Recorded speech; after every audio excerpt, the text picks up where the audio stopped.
Hello, everyone, and welcome to another episode of my podcast, Soul Talk and Psychic Advice.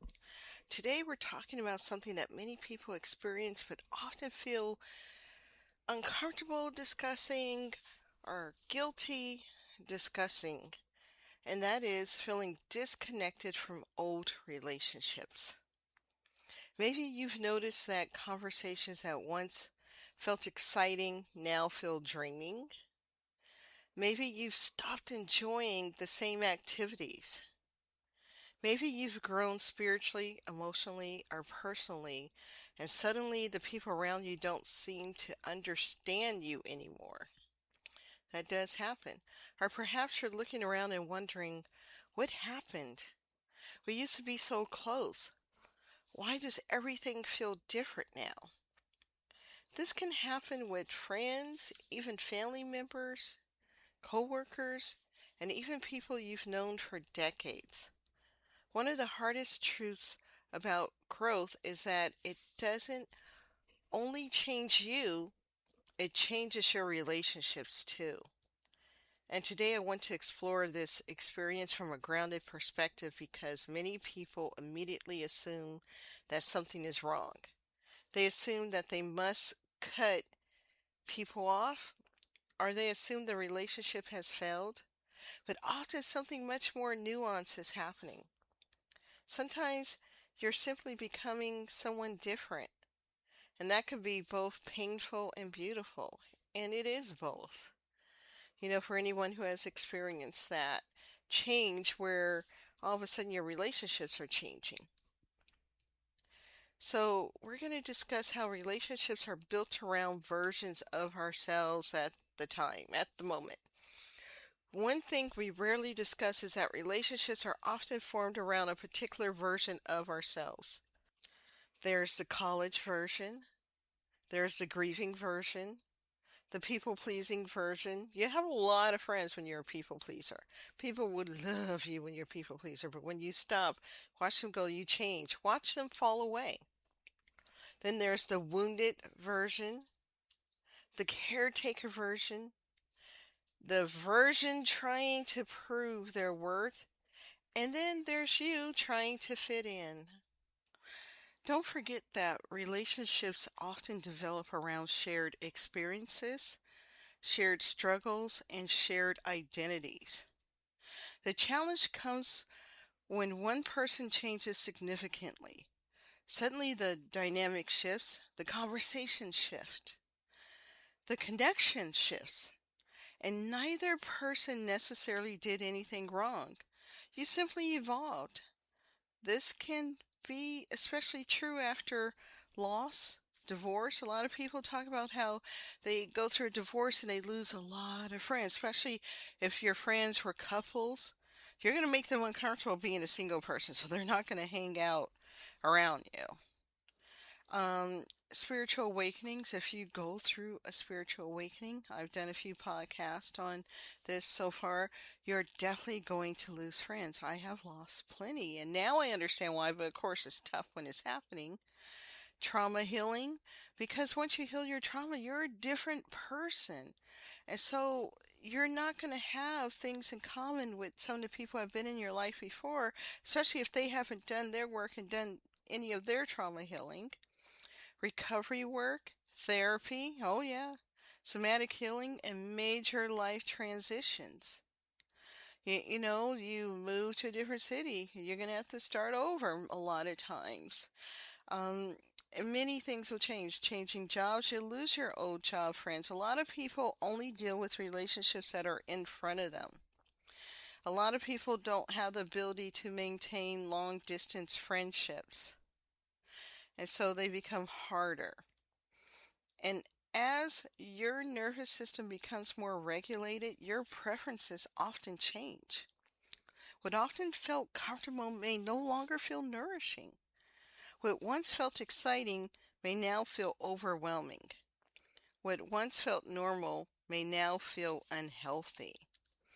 And this can create distance. It will. The hidden grief nobody talks about when this happens. Many people recognize grief after death, or after a divorce or a betrayal, few recognize the grief that comes after growth. But growth often comes with loss. You may lose shared interests, shared identities, shared routines, shared beliefs, and shared goals, shared ways of relating. You can deeply love someone and still feel disconnected from them. That reality surprises many people because our culture tends to view relationships as either successful or failed. That's just how it seems that way. And we're very black and white instead of gray in our culture. But relationships are often more complex. Sometimes a relationship was exactly what you needed for a season, and that season has ended. That doesn't mean it wasn't meaningful. It doesn't mean that it was fake. No, it simply means life is moving. Many people try to avoid this grief. They force conversations, they force connection. Yes, they do.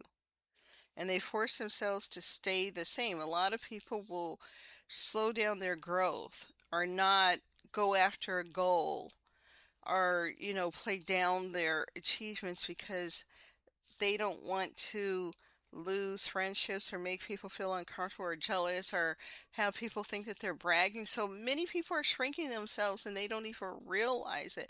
We play small in so many ways because playing small is a trauma response, but it's a form of survival.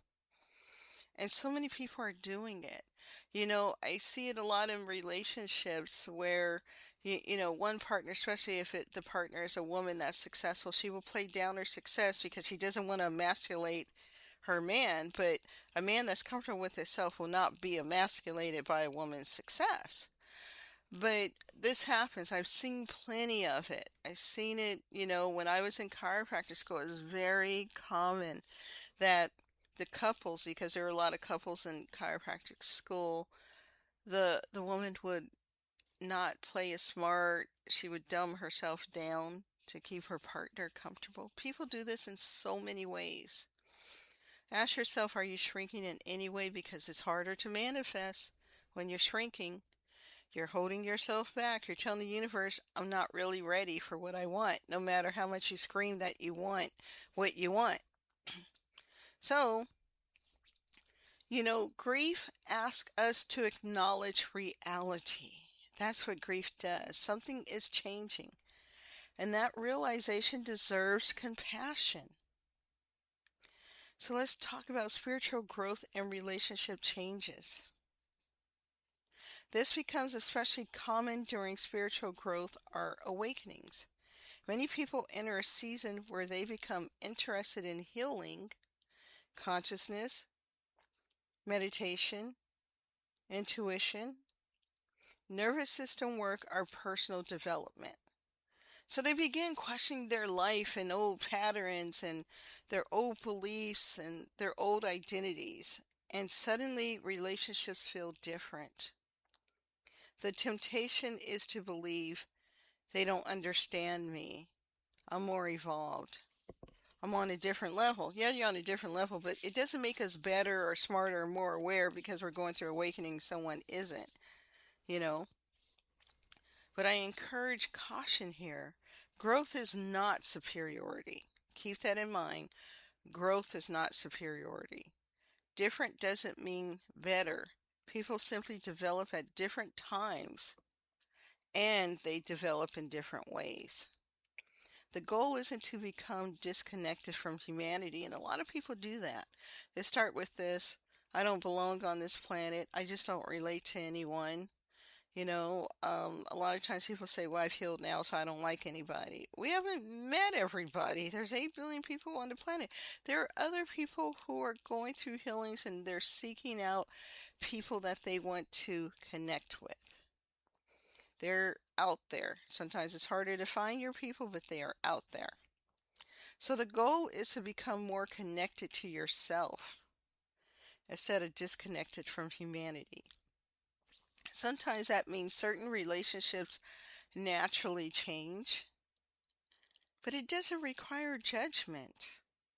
None of this is about judgment. It's just I'm changing. Our energies aren't in alignment. We're in different places in life. You can honor your path while respecting someone else's path. You can. You can outgrow a dynamic without believing you're better than the other person. That distinction is incredibly important because a lot of times people miss that. And, there's this desire for specialness, which we don't need. I've talked a few times about specialness in different ways. It's not about being special or unique or standing out or being different. It's just being a better version of you, for your life, for your path. That's what this is about. It's never about being superior. And yeah, sometimes we tend to look down on people who can't see the obvious and won't do their healing work, but there's reasons. They're blocked for some reason, they're scared for some reason, they're still stuck in the pain. Some people think if they heal that they're invalidating their pain. They're like, "No, I want to acknowledge that this happened to me, so I can't heal because if I heal, they think that that means that they forget their pain and it makes everything okay." People have interesting ways of thinking. I've seen all of this in my 24 years of work. So there's a lot of reasons why people won't heal, won't go through awakening. And you know what? I think I'm going to do a podcast on that too. I love talking about everything. The nervous system side of disconnection. So let's talk about this. Let's talk about something I often discuss, the nervous system. Because it's so important. I realize it's important in everything I do, even in my woo-woo work. Many relationships are built around regulation patterns. For example, you may have bonded through complaining, through rescuing, through overgiving, through crisis, right? People bond in the darnest ways. They bond over having bad relationships and they're like, oh, we get each other. Um, Through people pleasing, through being needed. You'd be surprised how many people are in relationships where people like them because they could use them, and that person's like, I'm here if you need me. And it's unequal, right? They are supposed to be give and take, not equally give and take, but give and take. So when you begin healing, those patterns change. Suddenly, you set boundaries. Ooh, and that's going to upset people. You stop rescuing. How dare you? You're selfish now. You stop over explaining, and they want you to give a whole thesis on why you said no. You stop fixing everyone's problems. Oh God, when you stop being a fixer, people are like mad. They fall away, right? You stop abandoning yourself because you're doing your healing work. And some relationships struggle to adjust. Not because anyone is bad, but because the relationship was built around a pattern that no longer exists. This can feel confusing. You may think, we don't connect anymore. What may actually be happening is we no longer connect through the same nervous system pattern. I love that. We no longer connect through the same nervous system pattern. That realization can be incredibly freeing because it helps you understand that the issue isn't necessarily the relationship itself. The structure of the relationship is changing, and that, you know what? They got to change with you, and some people won't change with you. They just point out how you've changed, and they don't want to change, and that's where the separation comes into play, right? Because you got to ask yourself, am I going to stop my growth to maintain this relationship because they don't want to understand me or grow? And, so your nervous system patterns aren't the same. So it's different now. That's something to chew on, right? So let's talk about how social media makes this harder, because it does. Social media often intensifies this experience. You see people surrounded by friends. You know, the pictures all the time. Look at my friends. We've been friends for 10, 20, 30 years, especially for us who are in our 40s and 50s. And we all probably know one or two people from that long. And because Facebook and other social media platforms connect us, we can act like, whoa, we've been friends all this time. You know, um, you see this, people surrounded by friends, they're attending events, they're building communities, they're living exciting lives, and meanwhile you may feel isolated. But remember, you're seeing just a screenshot of their time. You don't know if they have some lonely times or if one is coming. I remember one of my close friends, her sister had a group of friends. When I lived in the Bay Area, they all grew up in the Bay Area and they did everything together all the way up to like age 41, 42. Then all of a sudden, one friend moves to, one state, Texas, and another one says, "Okay, I'm going to Arizona," and another one goes to Idaho. Right? They all start moving away, and this is after doing everything, camping, everything together, and they were all so close and so tight and, there through marriage and children. Then they just moved because the Bay Area is expensive, right? And none of them were there. For a moment, it was just like my friend's sister and one other friend were there, but now they're gone. Life just changes for many reasons. And like people want to stay in the Bay Area, but if you know it, it's expensive, so they don't. And so life will just sneak up on us. And so you'll see people who are having all these great pictures and great times, but you don't know what's going to happen. They might all move away from each other. We just don't know, but we get caught up in this whole thing of, oh my God, everybody's having a great life except me. So you are feeling isolated, probably seeing this, and like you're standing between two versions of yourself. Not who you were, not yet fully who you're becoming. You're in that middle space, which can feel lonely, but it is often where the deepest transformation happens.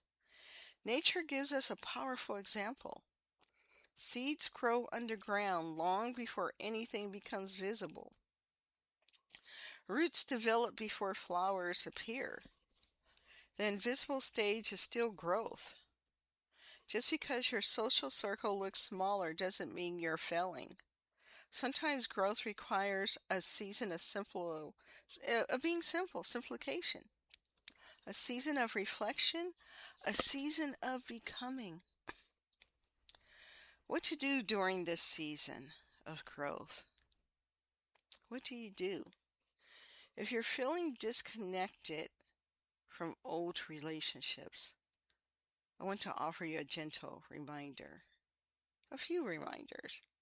First, don't force alignment. A lot of people will because it's so uneasy and so uncomfortable, and having friendships fall away.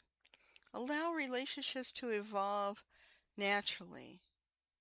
Don't try to force new ones. And some people do, they get real intense. And it's fear.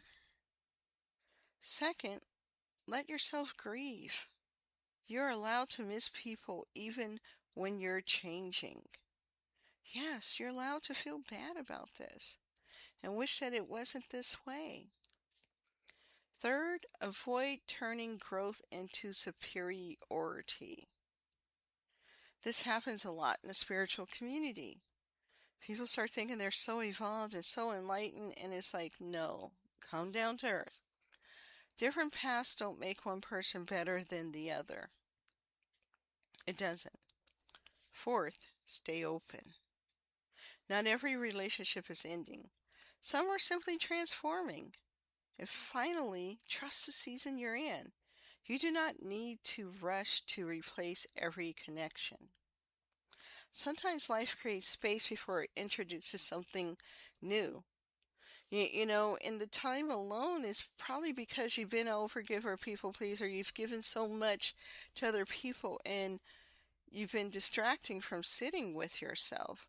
And so your spirit guides have pulled everybody away, and they're like, you're going to sit in this and you're going to see who you are and what you need and what you want, and see the patterns that you've had so that you can see that those aren't good patterns, and you become more open to creating new patterns. So sometimes we get pulled away when we're not changing. You can't live your life as a people pleaser, overgiver, a fixer, a rescuer.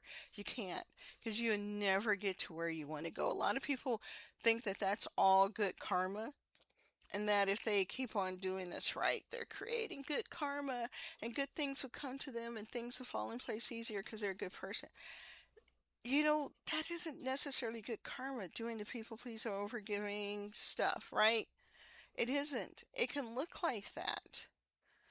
And because it's a trauma response and you want to be a giving person, especially if people haven't given to you, it could get misconstrued as that, but that isn't what it is. It's actually unhealthy.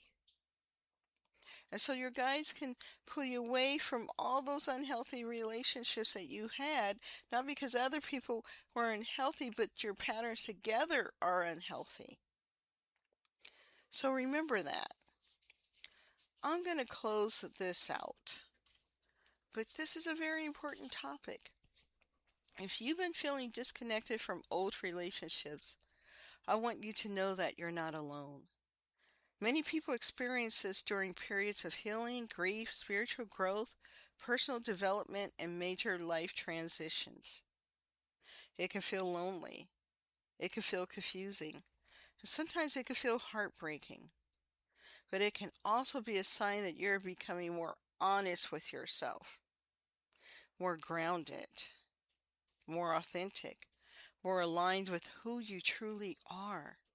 Not every relationship is meant to stay exactly the same forever. Some relationships walk beside us for a chapter. Others remain for a lifetime.